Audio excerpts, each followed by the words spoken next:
Hola, en este video vamos a abordar ejercicios de química asociados al proceso de admisión o admisión.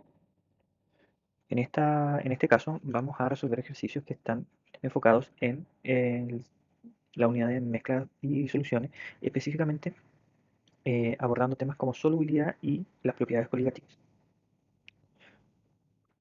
Solubilidad. Ejercicio 1. Dice, a una temperatura dada, ¿cómo se denomina la solución que contiene la máxima cantidad de soluto que es capaz de disolver una determinada masa de solvente? Entonces acá me tengo que acordar de cómo se denomina, ¿cierto? Las denominaciones que tienen las soluciones ya con respecto a la cantidad de soluto. Entonces acá nos tenemos que acordar de lo siguiente, que una solución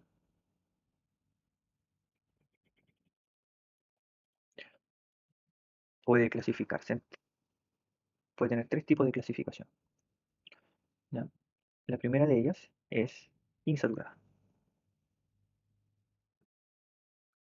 Es la que tiene, ¿cierto? Menos soluto que el que puede disolver. Y después está la solución saturada, que contiene la máxima cantidad de soluto que puede disolver, un cierto volumen de solvente. Y por último está la sobresaturada,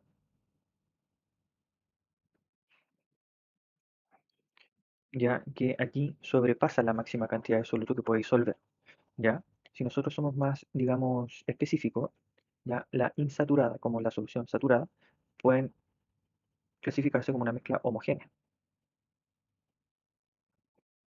y la sobresaturada se puede clasificar como una mezcla heterogénea, puesto que ahí hay precipitación o cristalización en este caso. ¿Ya? Entonces, teniendo clarita esa definición, ¿cierto? Encontramos que la alternativa correcta es la C.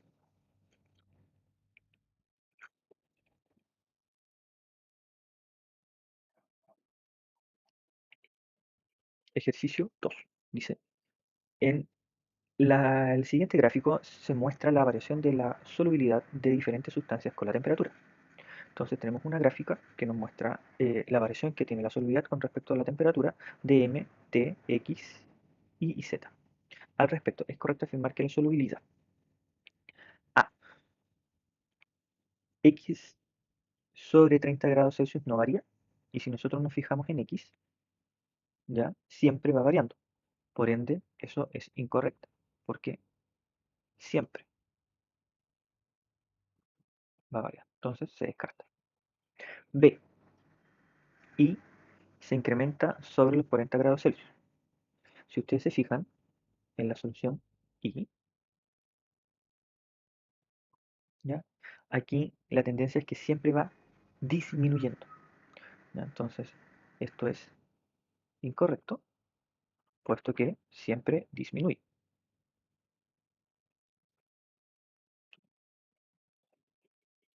¿ya? Siempre. Vamos a la C. ¿Qué me dice la C? Z, tengo que ahora observar Z, ¿cierto? Aumenta sobre los 60 grados Celsius. Y si ustedes se fijan, la tendencia es que siempre este va disminuyendo. M. Vamos a ver M. ¿Qué me dice M? Y T a los 40 grados Celsius son iguales. Y si ustedes se fijan, para que sean iguales, ya tiene que haber un punto en común. Y el único punto en común que hay puede ser acá. Y se encuentra entre la X y la Y, no sobre el M y T. Por ende, esto está malo y eso está malo, ¿ya? Porque ser iguales a los más o menos a los 40 sería X e Y. Se descarta. Y por último dice M a 0 grados Celsius es mayor que las otras sustancias. Si se fijan acá, M siempre va a ser mayor a cualquier temperatura que todas las otras sustancias que estábamos analizando. Siendo entonces lo correcto, por ende la alternativa correcta es la E.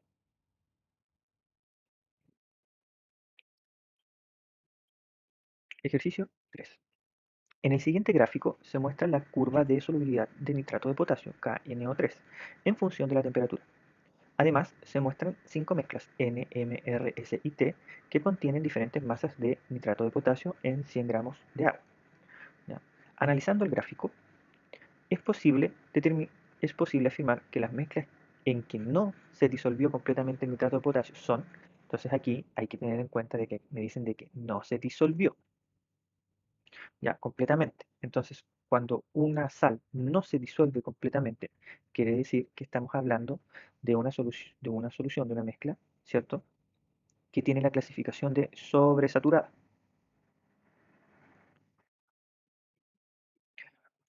¿vale? Y eso lo tengo que ver en el gráfico. Esta es la curva que nosotros podemos ver aquí, que voy a pintar aquí en verde, es ya la curva de solubilidad. Esta es la solubilidad. Entonces, cuando el punto está justo en la línea, ya ese color, estamos hablando de una solución que está saturada. Si el punto está bajo la línea, o sea, de ese color, estamos hablando de una solución insaturada. Y si el punto que nosotros estamos analizando se encuentra sobre la línea, en este caso voy a poner morado, entonces se puede clasificar como sobresaturado. Entonces, las especies que están, o las soluciones que están en la clasificación sobresaturada, sería, ¿cierto? En este caso, la M y la R, siendo entonces la alternativa correcta la B.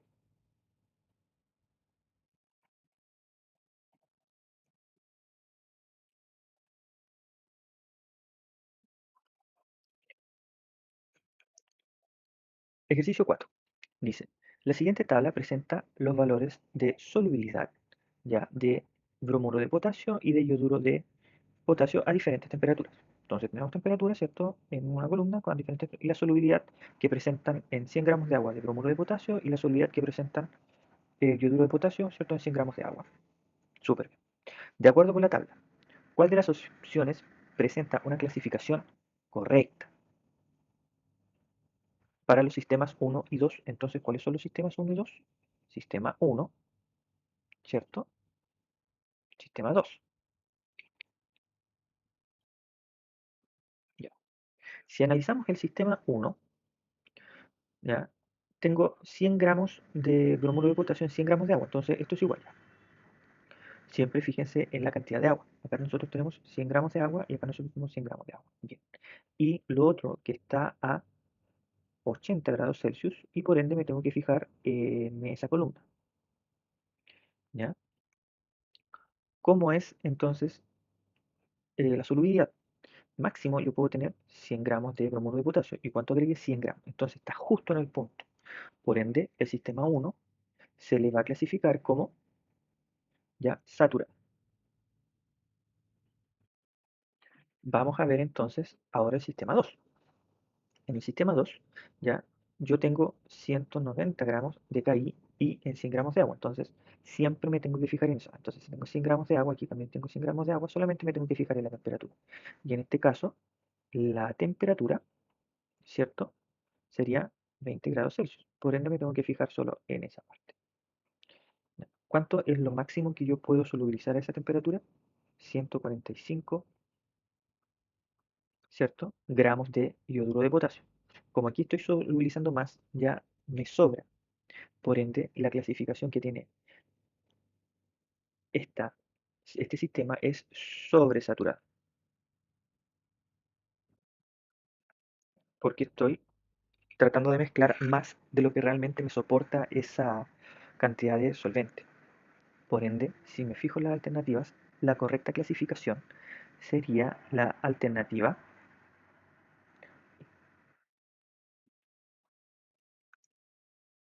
Espero que se haya entendido la explicación.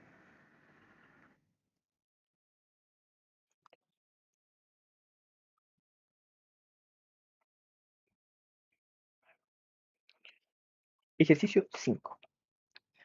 Dice, la solubilidad de una sal I en 100 gramos de agua es 155 gramos a 75 grados Celsius y 38 gramos a 25 grados Celsius. Al preparar una solución saturada de I en 200 gramos de agua a 75 a 75 grados Celsius y enfriar hasta 25 grados Celsius, cristaliza el exceso de esta sal. ¿Cuál es la masa de I obtenida al enfriar la solución? Entonces, para abordar correctamente este tipo de ejercicios, es bueno que nosotros hagamos un esquema. ¿Ya? Primero yo tengo situación 1. Voy a colocar situación 1. Tengo, ¿cierto? Una solución que preparé, ya, que está a una temperatura igual a 75 grados Celsius, ya, y tengo un volumen igual a, ¿cierto? 200 gramos de agua, y que tiene una clasificación como saturada. ¿Qué quiere decir de que esté saturada? Quiere decir esto de acá, quiere decir que me contiene la máxima cantidad de soluto que me puede disolver este volumen de agua. Para eso me tengo que ir a cuál es la saturación, la solubilidad a esta temperatura. ¿Y qué es lo que me encuentro? Que a 75 grados Celsius, en 100 gramos de agua, yo tengo o puedo solubilizar 155 gramos. Por ende, si yo hago aquí en este líquido, ¿cierto? Que son 200 gramos de agua y está saturada, la cantidad de soluto va a ser, ¿cierto? La solubilidad, que son 155 por 2. ¿Y por qué por 2? Porque esto, este 155 es por cada 100 gramos, pero yo aquí tengo 200. Entonces, tengo el doble de masa de agua. Entonces, esto va a ser igual a 310 gramos de X, perdón, de Y. Entonces, en 200 gramos, ¿cierto? Si yo me encuentro en una solución saturada, voy a tener 310 gramos solubilizados en esa masa de agua. ¿Qué es lo que pasa? Dejo pasar el tiempo y tenemos una situación 2. ¿Qué me dice la situación 2? Que yo tengo el mismo frasco, ¿ya? ¿Y cuáles son ahora los datos? Me dicen que yo tengo una temperatura bajo la temperatura a 25 grados Celsius, ¿ya? El volumen sigue siendo el mismo, ocupa 200 gramos de agua, ¿ya? Pero ¿qué es lo que pasó? Sigo teniendo el mismo volumen, ¿ya? Pero ahora cristalizó algo de soluto, ¿ya?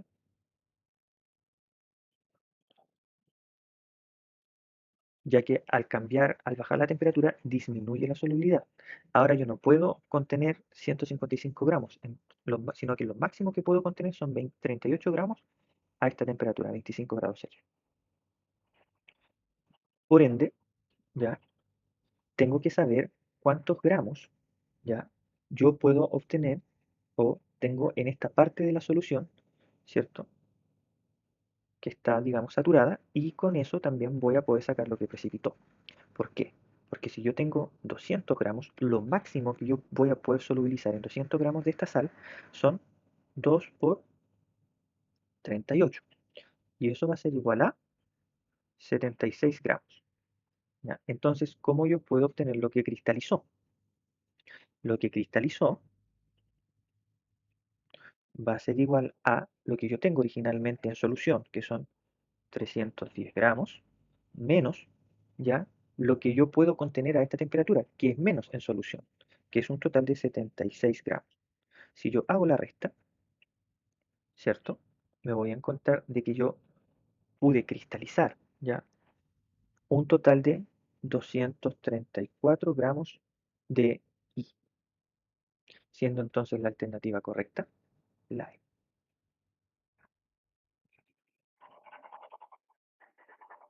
Espero que hayan entendido el problema.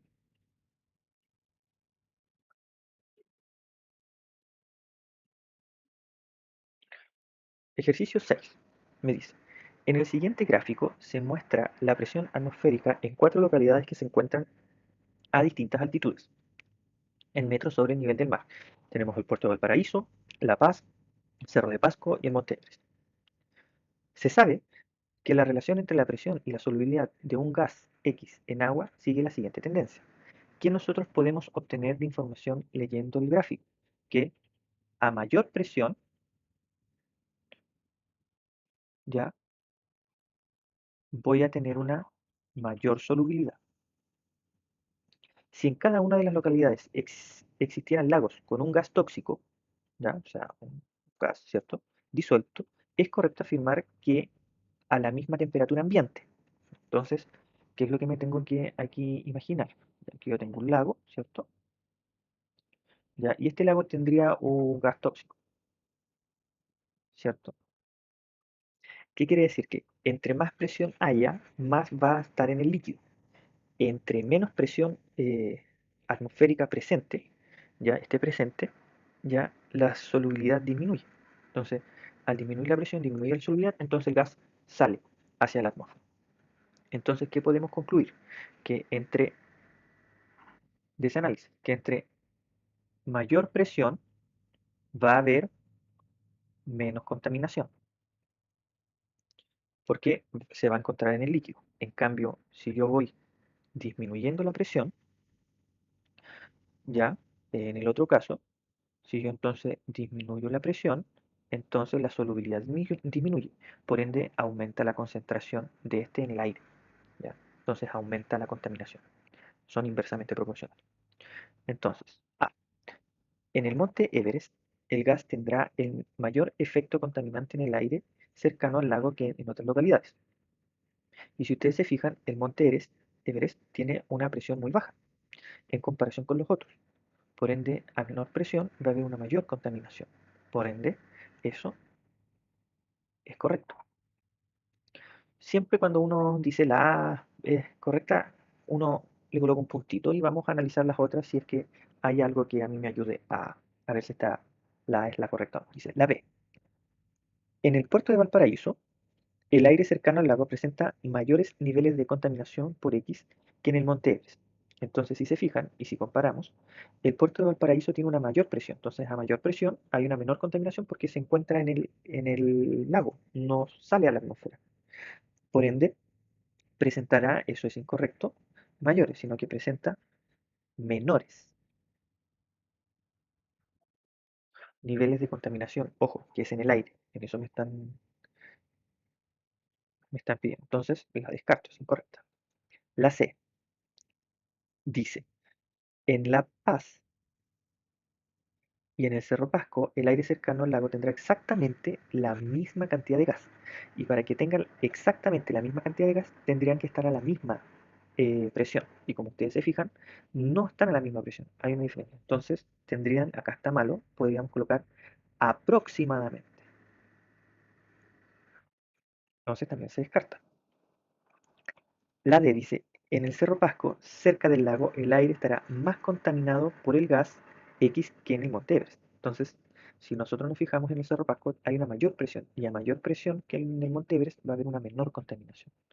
Por ende, estará no más contaminado, sino que estará menos contaminado. Por ende, se descarta.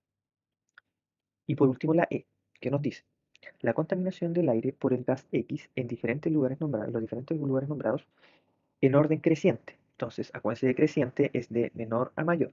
Será, entonces, ¿cuál va a tener menor contaminación en el aire? Ya, la menor contaminación será Valparaíso, Valpo. Va a ser menor, ¿cierto?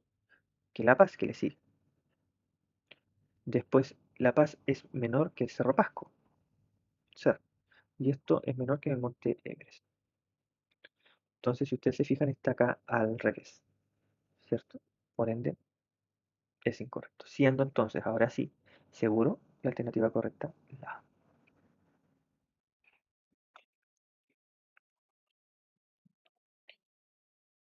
Tonoscopía, o sea, todos los ejercicios que estén relacionados con presión de vapor. Ejercicio 1.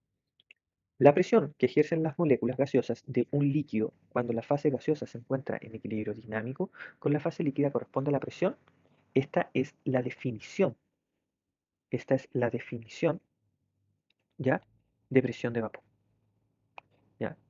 Si nosotros tenemos, ¿qué quiere decir esto? Si nosotros tenemos un frasco, ¿ya? Que lo tapamos y está en el vacío a una cierta temperatura y tiene un líquido, ¿ya? Este líquido a cualquier temperatura, ¿ya? Van a haber moléculas que van a pasar de líquido a gas. ¿ya? Y va a llegar un momento en que estas partículas que pasan de líquido a gas van a volver de gas a líquido. Y ese equilibrio que se forma es la presión de vapor. ¿Ya? Ojo, que esto tiene que estar tapado. ¿Ya? Tiene que estar solamente el gas, ¿cierto?, del líquido. Ese equilibrio corresponde a la presión de vapor. Y toda sustancia líquida va a poseer una presión de vapor. ¿De qué depende la presión de vapor? Depende de dos cosas. La presión de vapor depende de la naturaleza de la sustancia líquida y también depende de la temperatura. De nada más. Ejercicio 2. En una experiencia se determina la dependencia entre la presión de vapor y la temperatura para una solución y su correspondiente solvente puro, a un atmósfero 760 milímetros de mercurio. Los datos de presión de vapor en función de la temperatura se representan en el siguiente gráfico, que se muestra ahí en el video.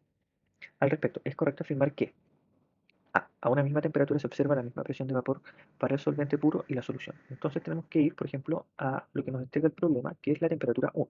Si nosotros podemos ver muy bien aquí, a una misma temperatura, la solución tiene una presión de vapor menor que el del solvente puro. No es la misma. Entonces, podemos decir que aquí esto es incorrecto porque es distinta. Siendo incorrecto. Vamos a la B, dice, a temperatura 1 corresponde a la temperatura de ebullición del solvente puro. Entonces, acá nosotros tenemos que tener claro este concepto, temperatura de ebullición, ¿ya? Y la temperatura de ebullición, ¿cierto? Se va a definir cuando la presión de vapor va a ser igual a la presión ya atmosférica. En este caso, nosotros tenemos que la presión atmosférica en que se realizó este experimento, ¿cierto? Es de 760 milímetros de mercurio. Entonces, si ustedes se fijan, ya, el solvente puro a la temperatura 1 llega a la presión de vapor de 760 milímetros de mercurio. Por ende, podemos decir de que efectivamente a esta temperatura, ¿cierto?, se iguala la presión de vapor del solvente puro con la presión atmosférica, siendo entonces algo correcto. Vamos a ver si esto estamos en cierto lo correcto. C. La presión de vapor y la temperatura del solvente puro son inversamente proporcionales. ¿Qué quiere decir esta palabra? Inversamente proporcional. ¿Ya? Que sean inversamente proporcional, ya quiere decir que cuando uno aumente, el otro tiene que disminuir. Y si nosotros observamos acá, cuando la temperatura aumenta, la presión de vapor de cualquier sustancia va aumentando. Por ende, no es inversamente proporcional. ¿Ya? Descartándose. Vamos a la D. A 760 milímetros de mercurio, la temperatura de ebullición de la solución es igual a la del solvente puro. Y si ustedes vamos analizando la gráfica, la presión de vapor cuando se iguala a la presión aplicada es a la temperatura 2. Por ende, no es igual, ¿ya? Sino que la temperatura de ebullición de la solución es mayor que con respecto a la que está en el solvente puro. Acuérdense que la temperatura de ebullición es cuando la presión de vapor de del líquido, en este caso de la solución, ya iguala a la presión aplicada. El solvente puro lo iguala a la temperatura 1, en cambio la solución, la presión de vapor lo iguala a la temperatura 2. Y en este caso podemos ver claramente que la temperatura 2 es mayor que la temperatura 1. Entonces, no es igual, sino que aquí podemos leer que es mayor, descartándose. Vamos a la E. Dice, a medida que aumenta la temperatura, la presión de vapor de la solución disminuye. Falso, porque siempre la presión de vapor va a ir aumentando. Entonces ahora, ya que descarté todas las otras, puedo decir con seguridad que la alternativa correcta es la B.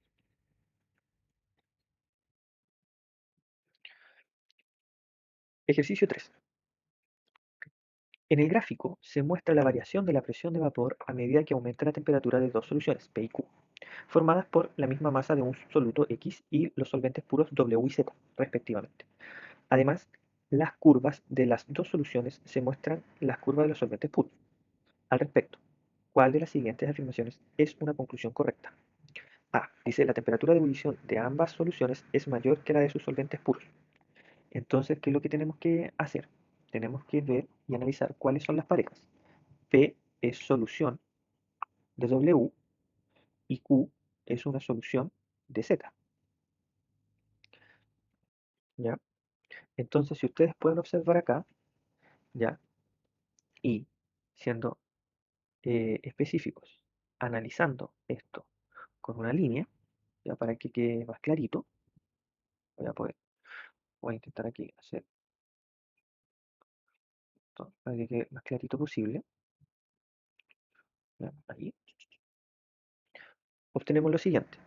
La temperatura de ebullición, acuérdense, la temperatura de ebullición ya va a ser igual cuando la presión de vapor de la solución o el solvente puro iguala a la presión aplicada, en este caso la presión atmosférica.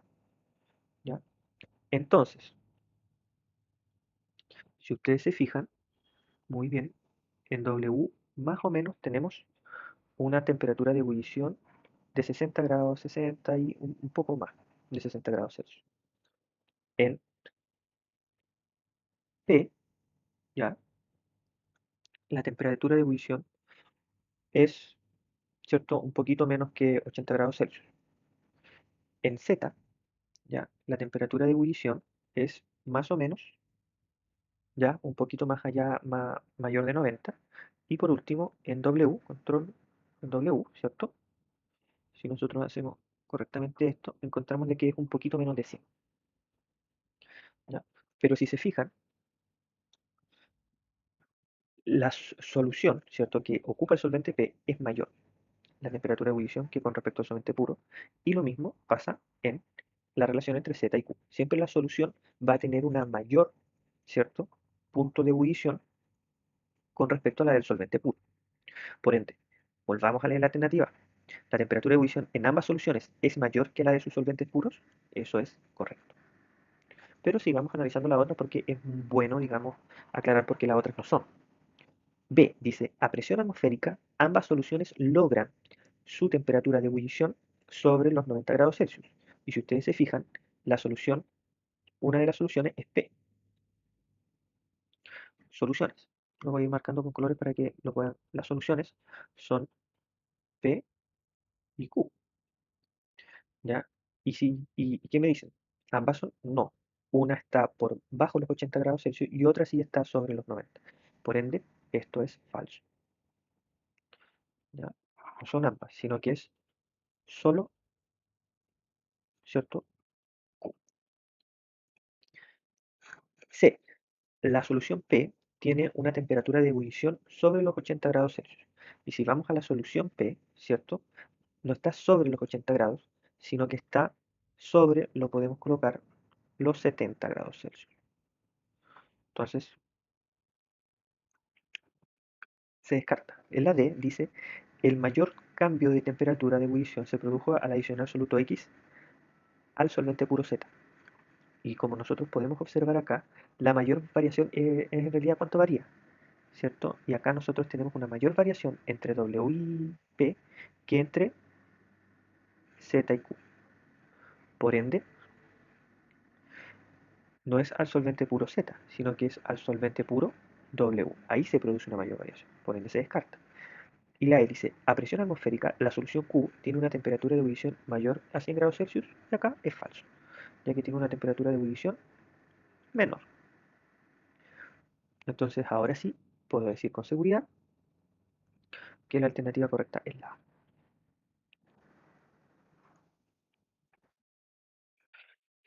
Ejercicio 4. Con el objetivo de estudiar el efecto de la concentración de los solutos no volátiles en la presión de vapor del agua, se realizaron mediciones de la presión de vapor del agua a 25 grados Celsius en función de la concentración de glucosa disuelta. Los resultados de presión de vapor en función de la fracción molar del agua en esas soluciones se muestran en el siguiente gráfico, cuyos puntos siguen una tendencia lineal. A partir de estos resultados es posible establecer que A. La presión de vapor de agua es 16,4 milímetros de mercurio cuando la fracción molar es cercana a 1. Y acá es súper importante saber leer gráficos. ¿Qué es lo que me están diciendo acá? Que es cercana a 1. ¿Ya? Si nosotros tiramos una línea, ¿ya? Recta, nos encontramos con lo siguiente, ¿ya? 16,4 sería como por acá. De hecho, es muy difícil leerlo, ¿ya? Y es muy difícil leerlo. Sería como ahí 16,4.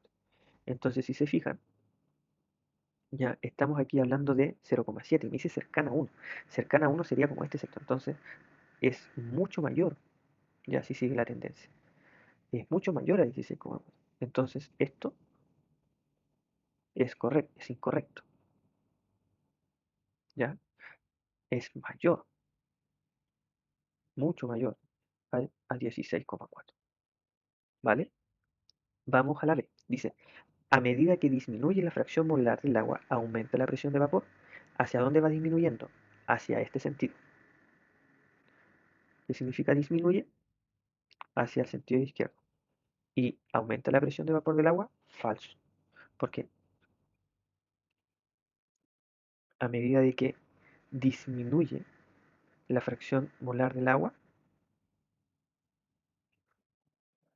ya disminuye la presión de vapor, no aumenta. Entonces, se descarta. La C dice, para obtener una presión de vapor del agua igual a 6 milímetros de mercurio, se requiere una solución con una fracción molar de agua igual a 0,6. Entonces acá, si nosotros tenemos una fracción de agua igual a o parecido a 0,6, ¿cierto? Hacemos una línea recta, ya nos encontramos de que la presión la presión de vapor es más o menos 14. Entonces, para obtener una presión de vapor del agua igual a, esto está malo, no es 6, sino que igual a 14. Ya se requiere una solución con una fracción molar de agua igual a 16. Entonces, también se descarta. Vamos a la D. Dice, para obtener una presión de vapor del agua menor a 2 milímetros de mercurio, se requiere una solución con una fracción molar de agua 0,1 menor. Entonces, ¿qué es lo que quiero tener en este caso? Quiero tener 2 milímetros de agua. Entonces voy 2 milímetros de presión. Entonces, más o menos 2 milímetros de presión está aquí. Y menos que eso, si ustedes se fijan, acá es 1. Entonces, se requiere una solución con una fracción molar menor a 1. Porque si nosotros seguimos la tendencia menor a 2, vamos a tener una fracción molar de agua menor a 0,1. Entonces, hemos encontrado la alternativa que nos dice algo correcto. Ahora vamos a la E. Dice, la presión de vapor del agua tiende a cero cuando la fracción molar del agua aumenta. Y acá esto es falso porque cuando dice tiende a cero, ya, tiende a cero, ya, tiende a cero no cuando la fracción molar del agua aumenta, sino que cuando la fracción molar del agua disminuye.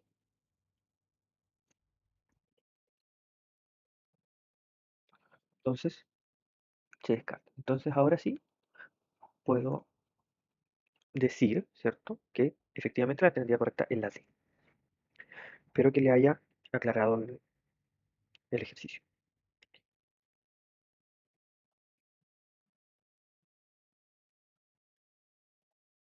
Ejercicio 5 dice, en la siguiente tabla se presentan las concentraciones de 4 soluciones de glucosa en agua a diferentes concentraciones. Ya dice, en base a la información anterior, el orden de las soluciones respecto a su presión de vapor, de menor a mayor. Entonces, tengo que ordenar, ¿cierto? Con respecto a la presión de vapor, ¿ya? De menor a mayor. Y acá me tengo que acordar de algo que es súper importante en este tipo de propiedades. La relación que tienen entre la concentración, ¿ya? Y la propiedad coligativa. ¿Qué relación hay entre la concentración y la presión de vapor? Entre mayor es la concentración, voy a tener una menor presión de vapor. Súper importante. Por ende, ¿quién tiene la mayor concentración? En este caso, Z. ¿Ya? Tiene la mayor concentración. Por ende, al tener la mayor concentración, va a ser la que tenga la menor presión de vapor. Entonces, ¿Cuál de las alternativas contiene Z como partiendo? Porque acuérdense que teníamos que poner de menor a mayor. Entonces aquí se descarta la W, ¿cierto? Que va primero, se descarta la A, se descarta la C y se descarta la Q. Perdón, la E, que tiene la Q como menor. Entonces, ¿cuál tiene la mayor presión de vapor? Va a tener, ¿cierto? La solución que tenga la menor concentración. ¿Y cuál de estas tiene la menor concentración?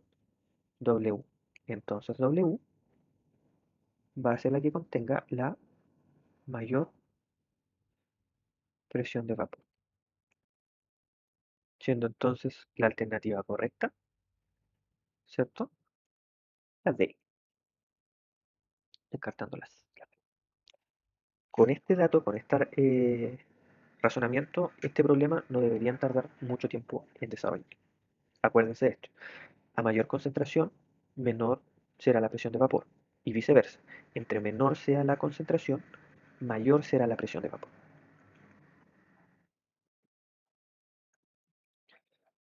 Ejercicio 6.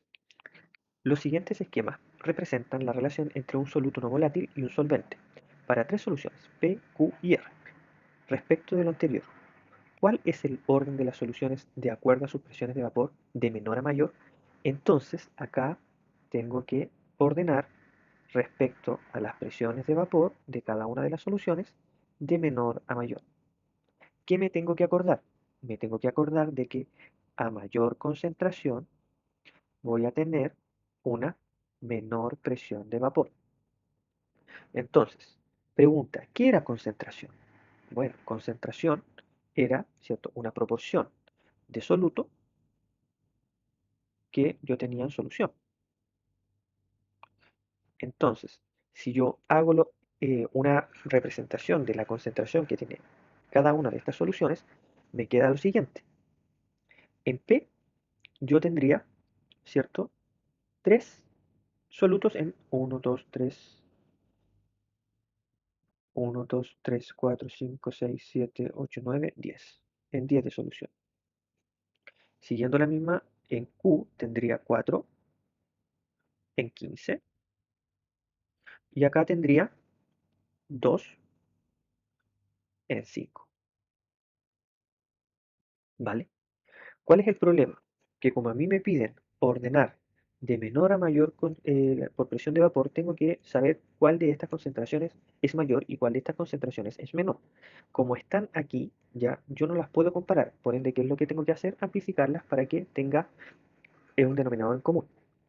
En este caso, el denominador en común va a ser 30. ¿Ya? Entonces, para hacer 30, esto yo lo voy a multiplicar por 3. Toda esta fracción la voy a amplificar por 2 y toda esta fracción la voy a amplificar por 6. ¿Cómo me queda esto? Me queda de la siguiente manera. Acá me queda 3 por 3, 9 y 3 por 10, 30. Acá me queda 2 por 4, 8 y 2 por 15, 30. Y acá me queda 2 por 6, 12 y 6 por 5, 30. ¿Ya? Entonces, aquí yo puedo saber qué solución tiene más soluto con respecto al mismo volumen. Y en este caso, yo encuentro que la más concentrada es la solución R. Entonces, al ser la más concentrada, esta solución va a ser la que tenga una menor presión de vapor. Porque acuérdense, entre mayor concentración, menos presión de vapor va a tener. ¿Y cuál es la solución que está menos concentrada? Q. Entonces, la solución Q, al estar menos concentrada, va a ser la solución que tenga la mayor presión de vapor, porque al estar menos concentrada, su presión de vapor va a ser mayor. Entonces, ¿cuál era el orden que tenía que seguir? De menor a mayor. Entonces, ¿quién tiene la menor presión de vapor? R. ¿Cuál le sigue? P. ¿Y cuál tiene la mayor presión de vapor? Q. Siendo entonces la alternativa correcta la A. Espero que hayan entendido cómo abordar este ejercicio.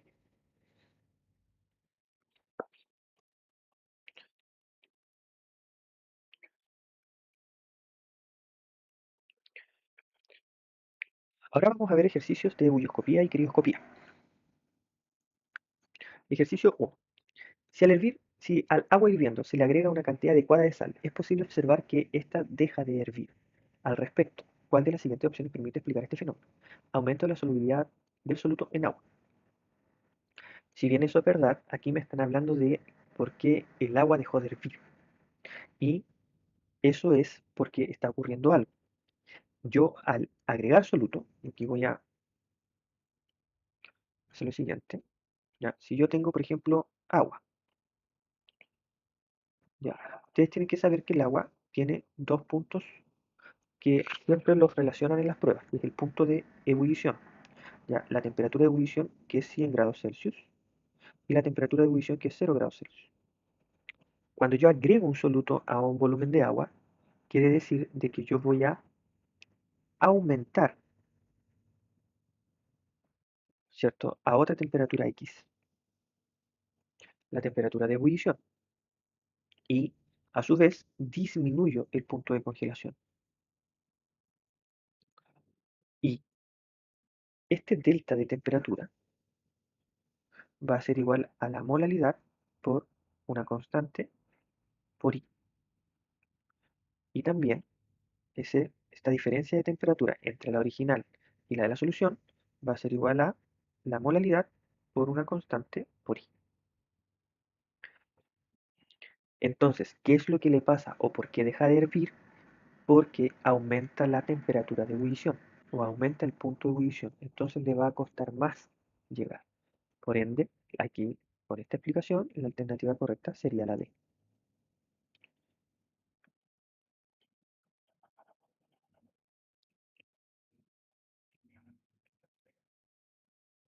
Ejercicio 2.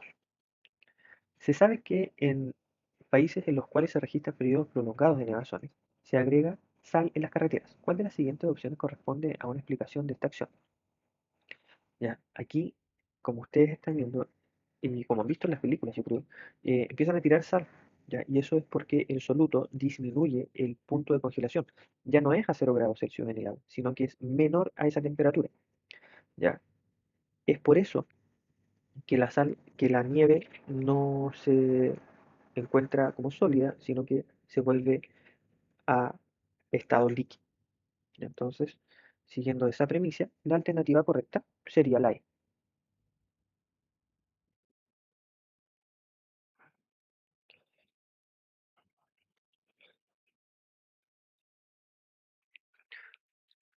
Ejercicio 3 dice, se dispone de una solución acuosa de nitrato de sodio insaturada que se encuentra en su temperatura de ebullición, a la cual se le agrega más soluto. ¿Cuál de los siguientes gráficos representa correctamente esta situación? Entonces aquí me tengo que centrar en que me están preguntando sobre la temperatura de ebullición, ¿ya? ¿Y qué estoy haciendo? Estoy agregando más soluto. ¿Qué pasa cuando yo agrego más soluto ya a una solución? Estoy aumentando la concentración, ¿ya? Estoy aumentando la concentración. Entonces, ¿qué me tengo que acordar? Me tengo que acordar aquí de la fórmula. Que el delta T, ¿cierto? Va a ser igual a M por K por I. Como yo le estoy agregando más del mismo soluto, ¿ya? Puedo ignorar, ¿ya? Tanto la I como la K. Y la M que es molalidad. Entonces, ¿qué es lo que yo estoy viendo acá? Que a medida de que yo voy aumentando la molalidad, ¿ya? La temperatura de congelación, perdón, la temperatura de ebullición va aumentando. Este delta T va aumentando. O sea, cada vez, a medida de que yo aumento la concentración, la temperatura de ebullición va a ser cada vez mayor. Por ende, teniendo esa premisa, puedo descartar la A, puedo descartar la C, puedo descartar la E y puedo descartar la B, quedándome entonces solo como alternativa correcta la B. Como dato, ya, la temperatura que disminuye cada vez más cuando yo voy aumentando la concentración no es la temperatura de ebullición, sino que este gráfico va asociado a la temperatura de congelación. ¿Ya? También es importante que ustedes lo tengan claro.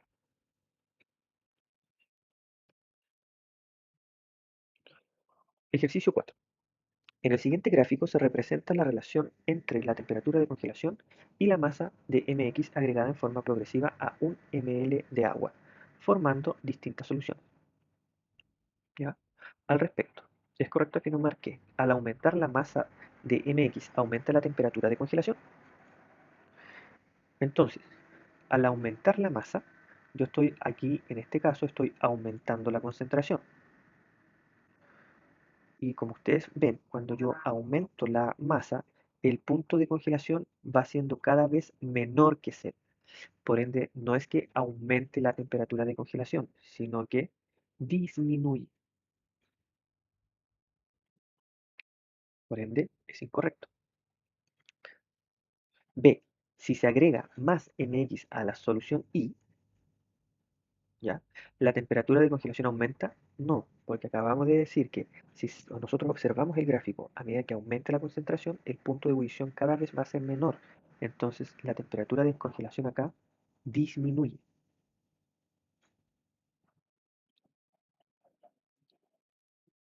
Vamos a la C. Dice, al agregar 5 gramos de mx a la solución X, la temperatura de congelación disminuye.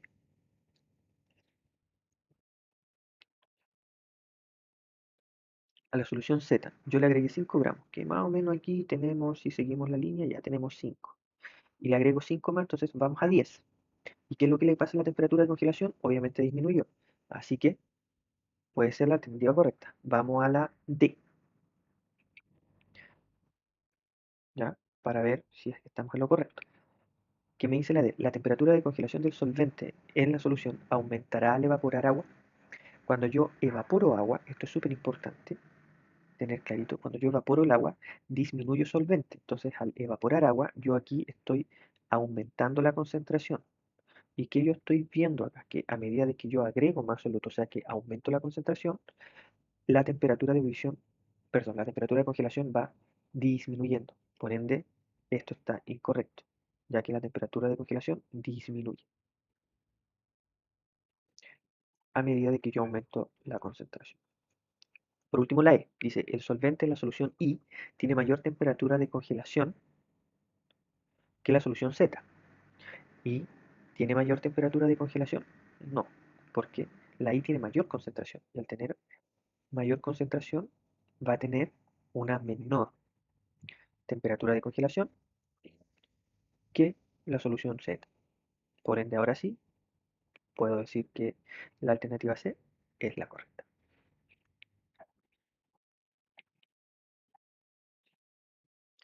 Ejercicio 5. Dice, en la tabla se presentan, en la tabla se presentan las constantes criocópicas de algunos solventes en grados por kilogramo partido por mol. Al respecto, ¿cuál de los solventes generará la mayor variación en el punto de congelación al agregar 0,1 mol de soluto soluble, no electrolito y no volátil, a 1 kilogramo de solvente? Entonces, vamos aquí a la fórmula. Nos tenemos que acordar que la fórmula es delta T va a ser igual a M por K por I, ¿cierto? ¿Qué es lo que me dice? Que voy a agregar siempre, ¿cierto? 0,1 mol de soluto. Como es 0,1 mol de soluto, esto es constante, ¿ya? ¿Y qué es lo que me dice del soluto? Que es soluble, no electrolito y no volátil. Cuando me cumplen estas tres características, me estoy hablando que I va a ser igual a 1. Por ende también se descarta. Ya, entonces, ¿cuál va a tener mayor variación? ¿Cómo me queda entonces la fórmula? Me queda que delta T va a ser igual a K. Entonces, ¿qué puedo concluir de acá? Que entre mayor sea la K, mayor va a ser mi diferencia de temperatura. Por ende, a mayor constante, la temperatura va a ser menor. Entonces aquí la alternativa correcta, si se fijan, es el solvente que tiene una mayor constante. En este caso es el tetracloruro de carbón, que tiene una constante cristofórica de 3. Siendo entonces la alternativa correcta la E.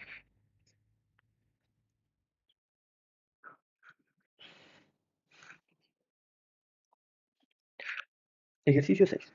Se preparan tres soluciones de 100 ml cada una, variando la naturaleza del soluto y su cantidad, pero manteniendo el mismo solvente de acuerdo a la figura. Si las tres soluciones presentan diferentes temperaturas de congelación, ¿cuál de las siguientes opciones es correcta? Entonces, ¿qué es lo importante acá? Que me dicen que van variando la naturaleza del soluto, ¿ya? ¿Dónde yo puedo ver cuánto afecta esto? Es la fórmula. Delta T va a ser igual a la molalidad por una constante por I. Y va asociado a la naturaleza del soluto. Y la naturaleza del soluto yo la puedo clasificar en dos. Las puedo clasificar como no electrolito,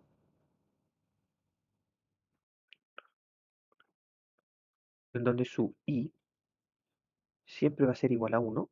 Y por otro lado puedo tener los electrolitos,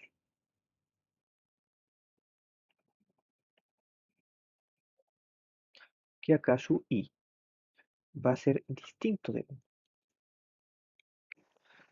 ¿Ya? Y todo va a depender del tipo de soluto que yo tenga. Dice, si las tres soluciones presentan diferentes temperaturas de congelación, entonces acá tenemos que la temperatura de congelación es distinta a la temperatura de congelación de 2 y esta a su vez es distinta a la temperatura de congelación de 3.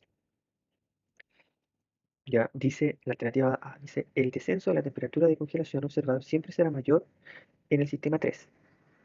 Pues no, porque depende mucho ya de qué soluto yo estoy hablando.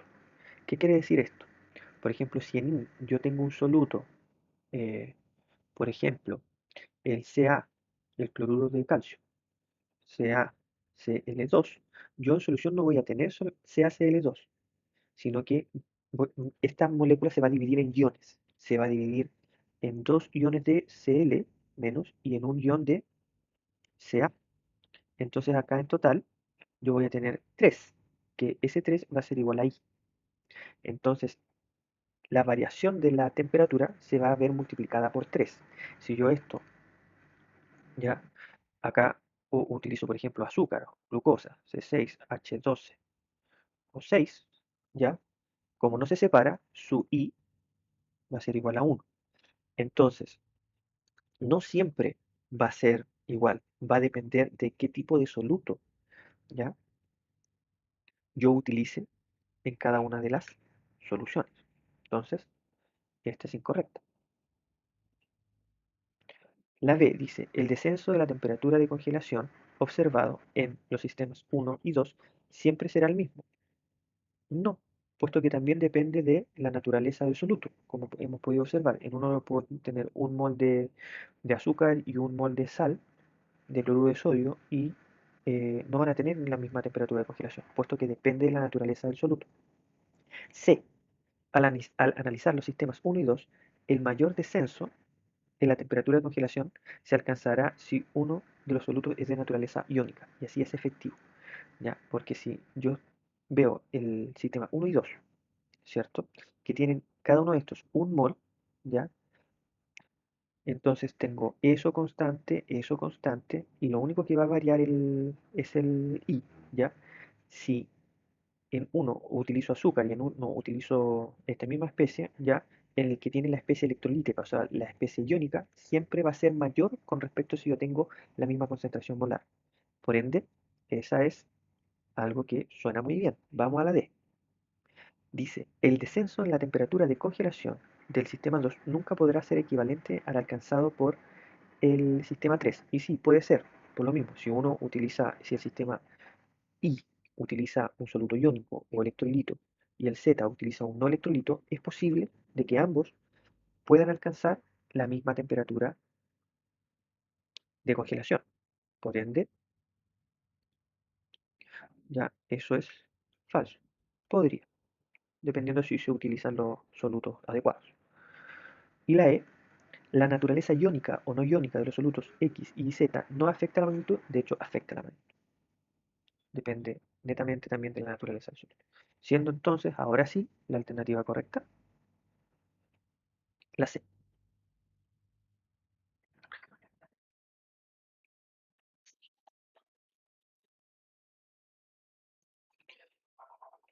Ejercicio 7.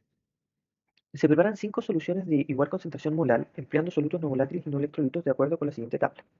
Al respecto, ¿cuál solución tiene el menor punto de ebullición? Entonces acá tengo que acordar de la fórmula.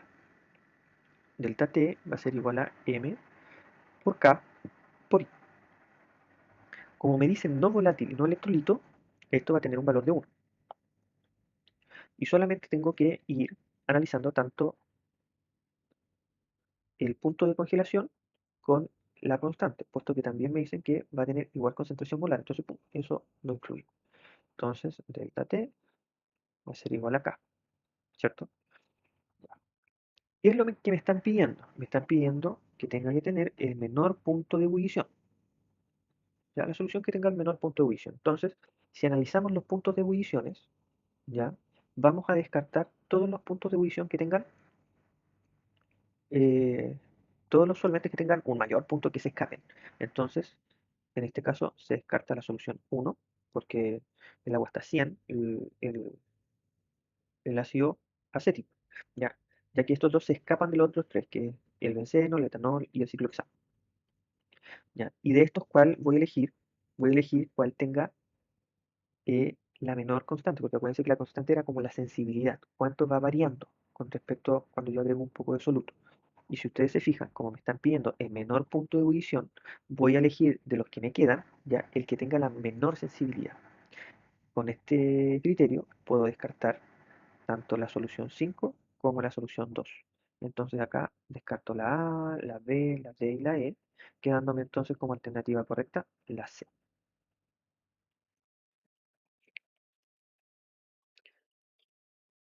Ejercicio 8 dice, en la siguiente tabla se muestra la masa de glucosa C6H12O6 y la masa de agua que componen diferentes soluciones. Al respecto, ¿cuál de las siguientes opciones presenta las soluciones ordenadas de menor a mayor temperatura de ebullición? Entonces, ¿qué es lo que tengo que hacer? Ordenar de menor a mayor la temperatura por temperatura de ebullición.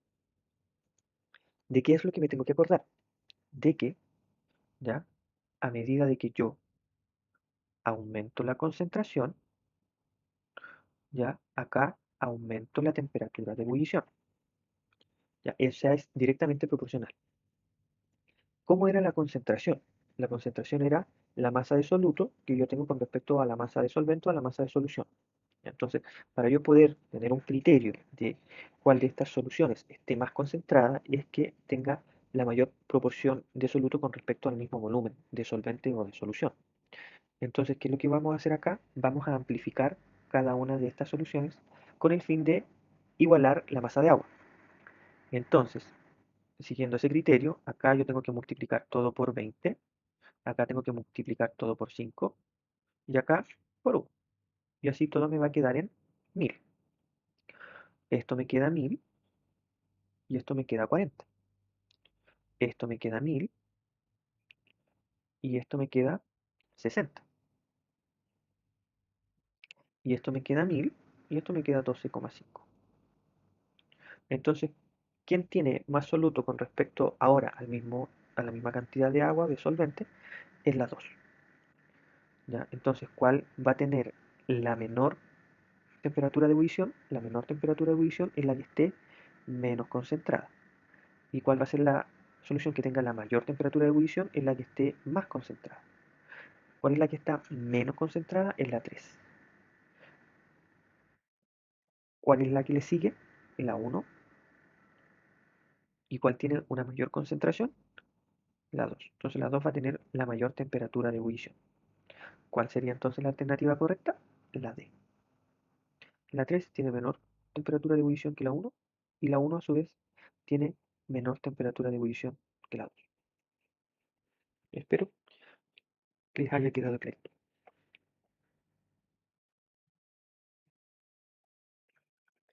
Ejercicio 9.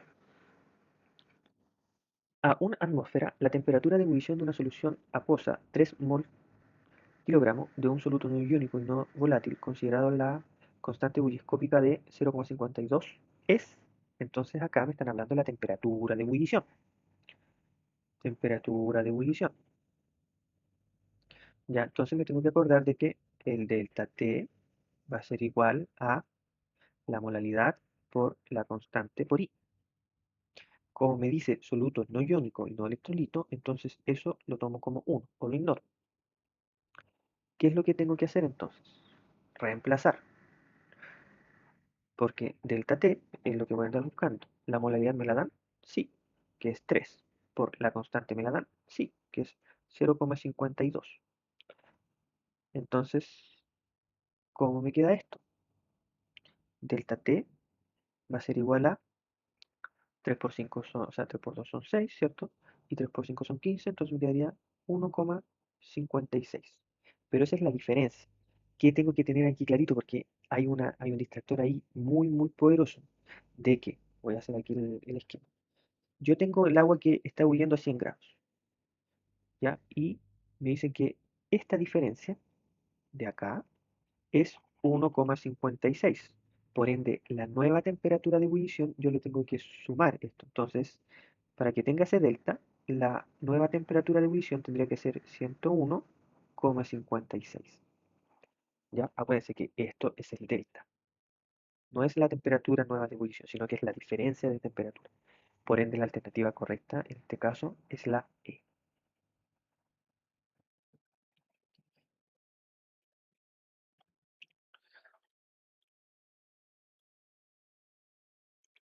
Ejercicio 10.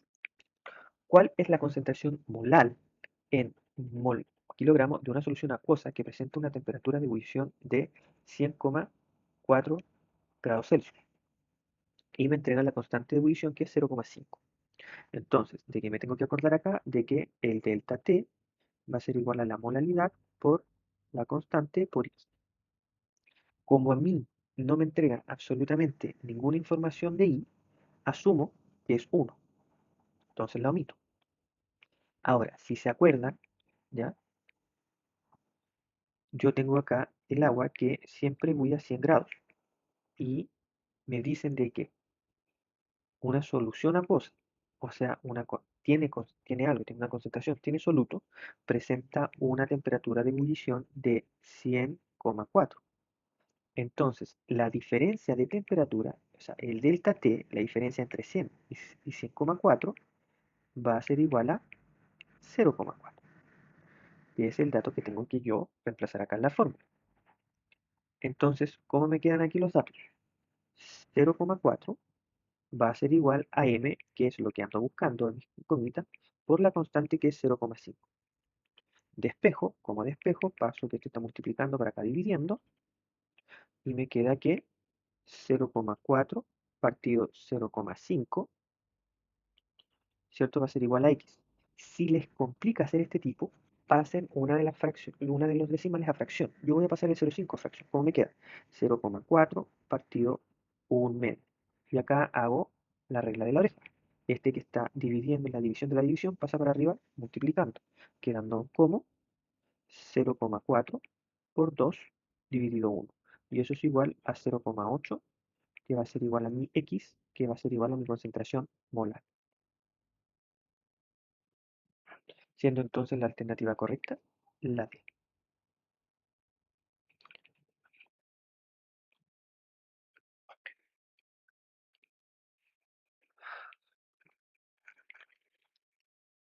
Ejercicio 11.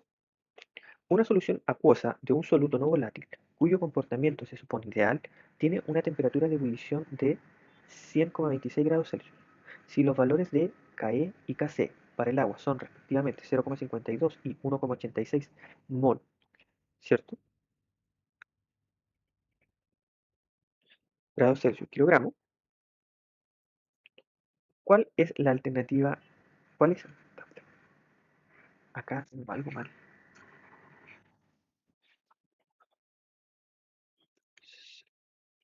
Algo es acá. Me molesta.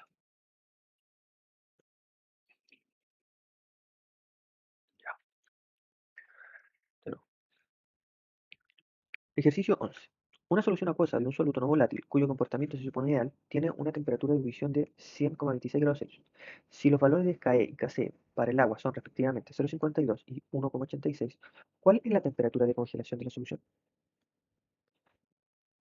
En este ejercicio hay que ser muy ordenado, porque si se fijan, tengo datos para ambos procesos, ya para congelación y para ebullición.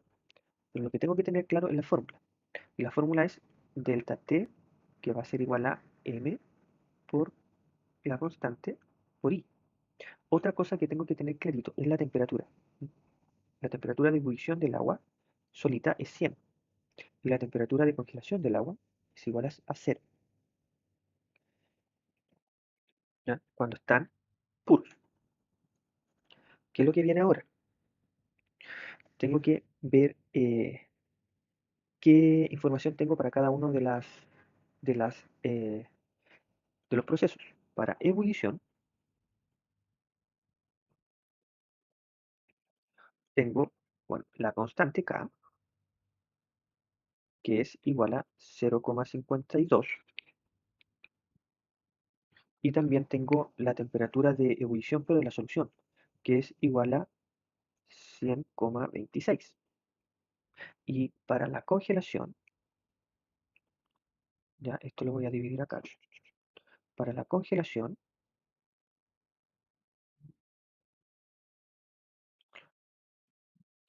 tengo una constante, ¿cierto? Que es igual a 1,86, pero no tengo nada más. Entonces voy a partir por la ebullición donde tengo más datos, ¿ya?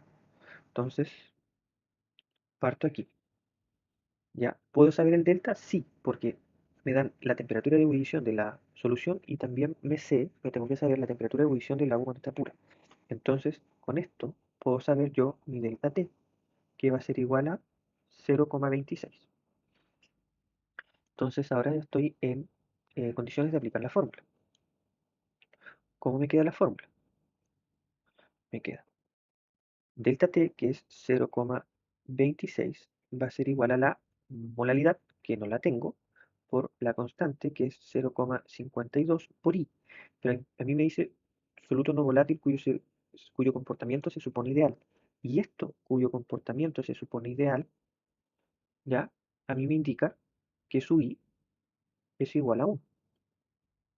Por ende aquí, ¿qué puedo hacer? Puedo despejar X. ¿Ya? ¿Cómo me queda esto? Esto va a ser igual a X 0,26 dividido 0,52. ¿Y cómo me va a quedar esto? 1 partido por 2, que va a ser igual a 0,5 molar, que va a ser igual a mi X.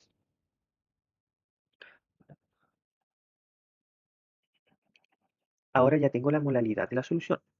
Teniendo esto, puedo ir a el proceso de congelación. ¿Qué me indica el proceso de congelación? ¿Ya? Delta T, que es lo que ando buscando, va a ser igual a la molalidad, pero voy a utilizar esta molalidad que ya obtuve, que es 0,5, por la constante, que es 1,86, por I, que es igual a 1, así que no hay problema.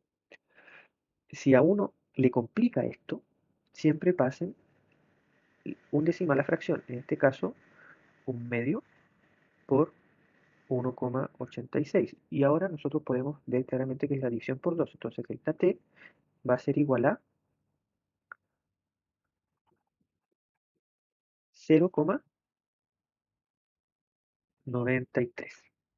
Como esta es la diferencia, pero la temperatura de congelación, acuérdense, disminuye, es súper fácil porque es ese delta menos, ¿cierto? 0,93. Entonces, ¿qué me queda aquí como último paso? Para que me quede ordenado. La temperatura de congelación va a ser igual a la temperatura de congelación del solvente cuando está puro menos el delta T. En este caso me queda 0 menos, ¿cierto? 0,93. Entonces la temperatura de congelación de la solución va a ser igual a menos 0,93 grados Celsius, siendo entonces la alternativa correcta la C.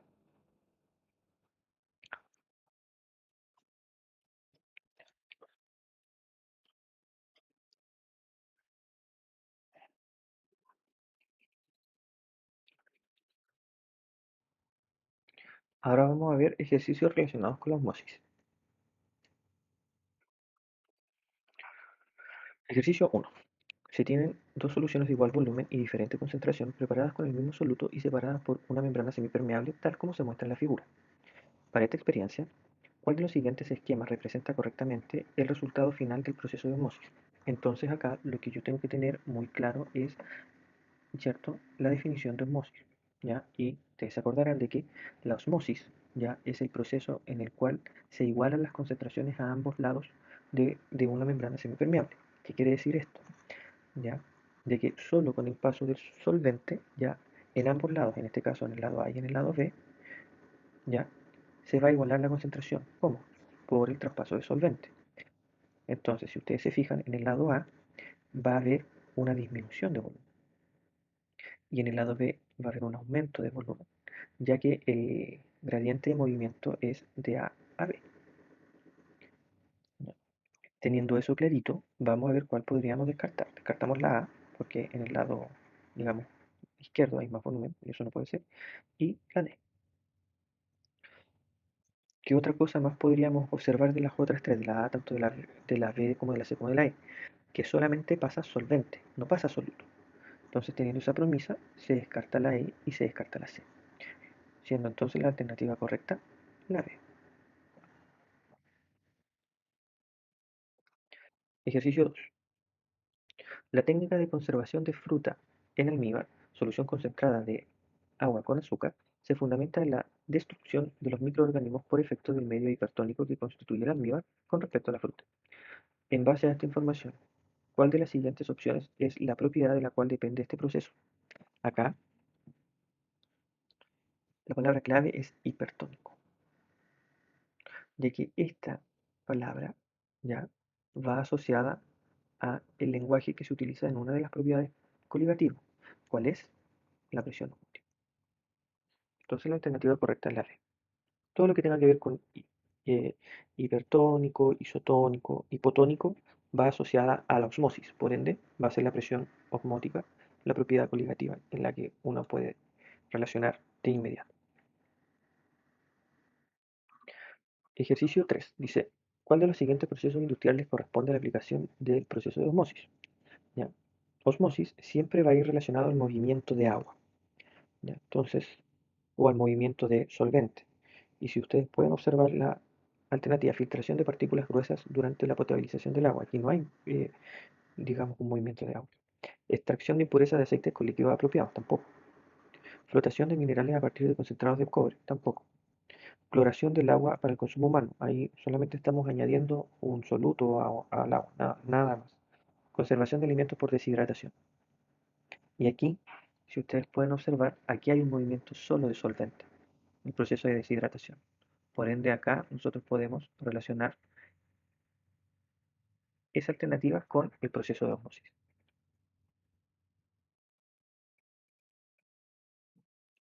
Ejercicio 4.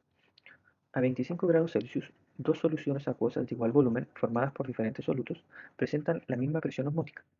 Al respecto, es correcto afirmar que ambas soluciones 1. Tienen igual concentración molar, 2. Presentan diferente cantidad en mol de soluto y 3. Presentan la misma concentración en porcentaje masa volumen.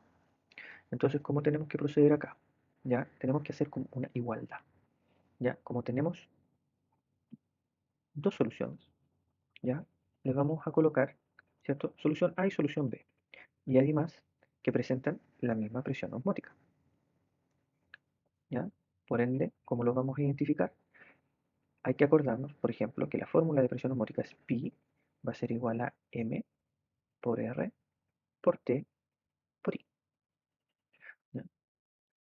Como solamente me dicen diferentes solutos, ¿ya? Y no me dan ninguna información extra, ¿ya? Voy a asumir que la I es igual a 1. ¿Ya? Ojo acá, cuando a mí me digan qué es electrolito o me indiquen algo de la naturaleza, ahí voy a utilizar I o voy a analizar I. Si a mí no me dicen nada del soluto, entonces asumo que I va a ser igual a 1, ya con respecto a la naturaleza. Entonces, ¿cómo me queda esto?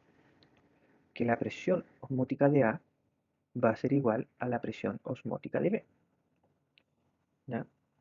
Si nosotros reemplazamos y vamos, digamos, desarrollando la ecuación, me quedaría que la molaridad de A por R por T, ¿cierto? Va a ser igual a la molaridad de B por R por T. Y vamos cancelando términos iguales. R es una constante, no cambia, por ende se va. Y además me dicen, si ustedes se fijan, que ambas se encuentran a la misma temperatura. Entonces se cancela también la temperatura.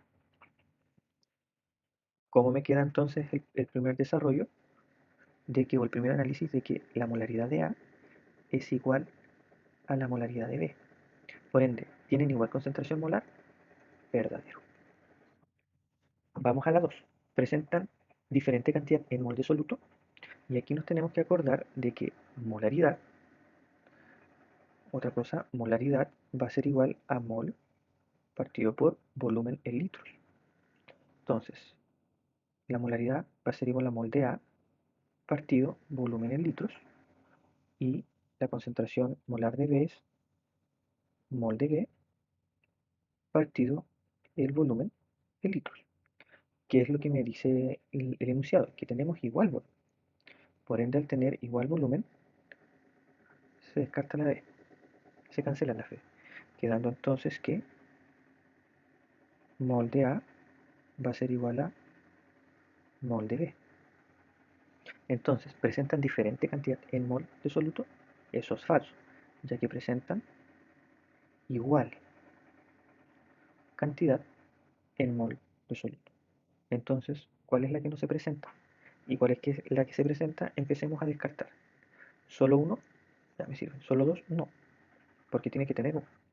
¿Solo tres? No, porque tiene que tener uno. ¿Uno y dos? No, porque dice es correcto afirmar y la 2 es incorrecta. Y por último, como la 2 es incorrecta, también se descarta la E, siendo entonces la alternativa correcta la A. ¿Qué me decía la 3? Dice, presenta la misma concentración en porcentaje masa-volumen. Entonces acá, ¿cuál era el secreto? Acordarnos que se refiere con masa. ¿Y qué es lo que me dice acá el enunciado? Que tienen diferentes solutos. Entonces, al tener diferentes solutos, la masa molar de A va a ser distinta a la masa molar de B. Por ende, si acá tengan ambos igual cantidad de moles, esos moles, al tener distintas masas molares, van a masar distinto. Como por ejemplo, la masa molar de un lápiz es distinta a la masa molar de la rueda de un auto, ¿ya? Pero dos pares de ruedas igual a dos pares de lápices, ¿ya? Acuérdense que moles, a mí lo único que me indica es número, ¿cierto? O es, me refleja a cantidad, no a masa, para que lo tengan siempre bien presente. Espero que les haya quedado claro el ejercicio.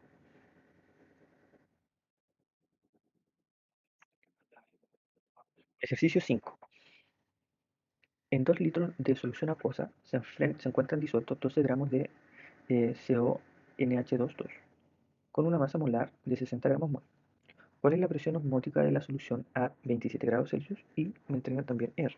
Por ende acá me tengo que acordar cuál es la fórmula. Y la fórmula es pi, que va a estar en atmósferas, va a ser igual a la molaridad, que son mol partido por litro, por R, que es una constante, que me la están dando acá, por la temperatura, que su unidad tiene que estar en Kelvin, ¿cierto? Y por I. Entonces vamos. ¿Tengo molaridad directamente? No, la tengo que obtener. ¿Tengo R? Sí, me la entregan en el este. ¿Tengo la temperatura? Si bien me la dan, no está en Kelvin. Y tengo I, también me la dan porque me dicen que esta especie, ¿ya? Es orgánica. Y al ser orgánica, su I es igual a 1. Por ende también tengo I. Entonces vamos viendo lo que me está faltando. Voy a dividir aquí un poquito la pizarra para que quede más clarito. Primero vamos a empezar con la temperatura. Temperatura.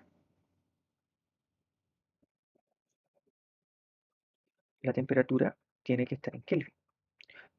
¿Cómo me dan la temperatura? Me dan una temperatura en grados Celsius, que tengo 27 grados Celsius. Y esto entonces lo tengo que pasar a grados Kelvin. ¿Cómo lo paso a grados Kelvin? Los grados Kelvin van a ser igual a 27 grados Celsius más 273, siendo entonces la temperatura Kelvin igual a 300. Tenemos Kelvin. ¿Qué es lo que vamos a hacer ahora? Tengo que obtener molaridad. Y molaridad se obtiene con mol de soluto partido volumen en litros de solución. Tengo volumen de solución, que son 2 litros. ¿Qué es lo que me falta obtener? Mol de soluto. Y acá me tengo que acordar de lo siguiente. Mol va a ser igual a la masa partido la masa molar. ¿Qué tengo entonces? Tengo la masa, sí, son 12 gramos. Partido, tengo la masa molar, sí, que son 60 gramos mol. ¿Cómo me queda esto? Esto va a ser igual a, ¿cierto? Un quinto. Y eso va a ser igual a ¿qué? A 0,2 mol. En este caso, mol de ese soluto.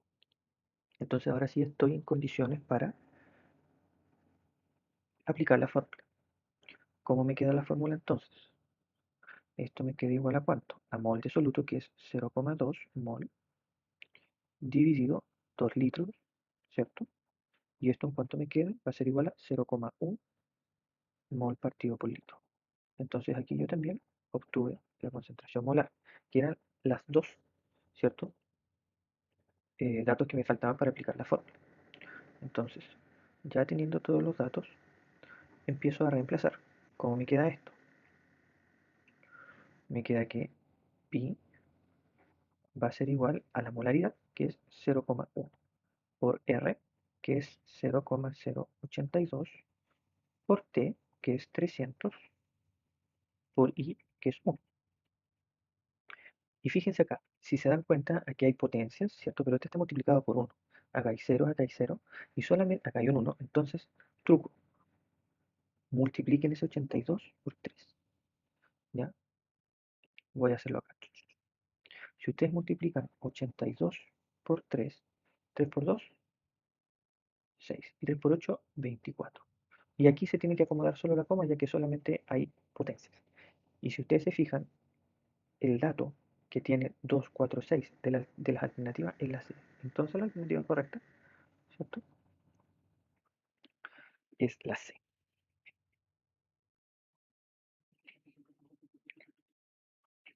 Ejercicio 6.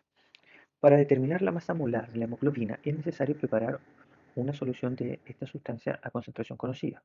Luego, se debe medir la presión osmótica y registrar el valor de la temperatura a la que se le realiza la medición. El párrafo anterior corresponde a un o una. Acá, si ustedes se fijan, solo me están dando instrucciones. Es una receta. Y una receta, ¿cierto?, es característica de un procedimiento experimental.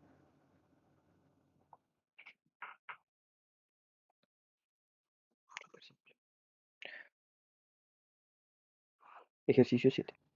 En 1885, el científico holandés Van Hoff propuso que la presión osmótica para las soluciones diluidas se relaciona con la concentración y la temperatura.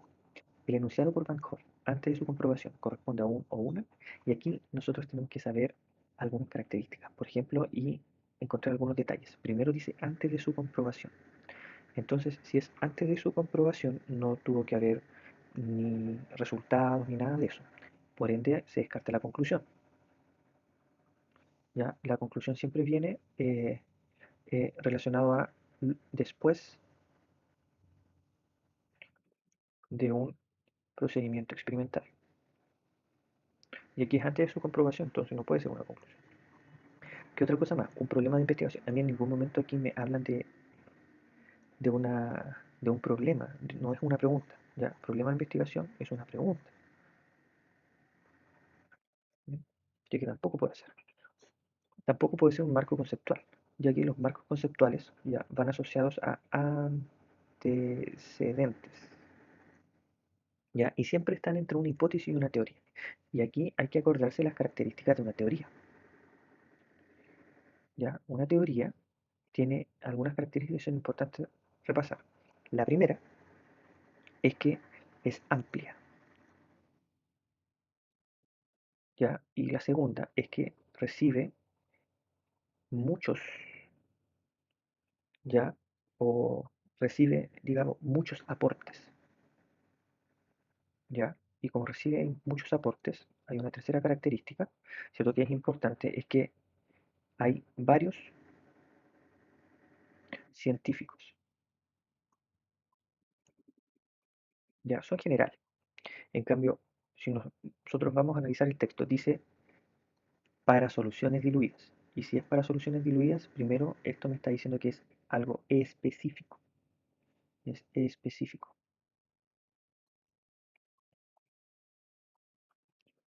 ¿ya? Entonces no puede ser una teoría. ¿Qué otra cosa más me dice que es súper importante? Propuso. Él propone algo y eso es característico de una hipótesis. Entonces, la alternativa correcta es la D y con lo que he explicado también puedo descartarlas.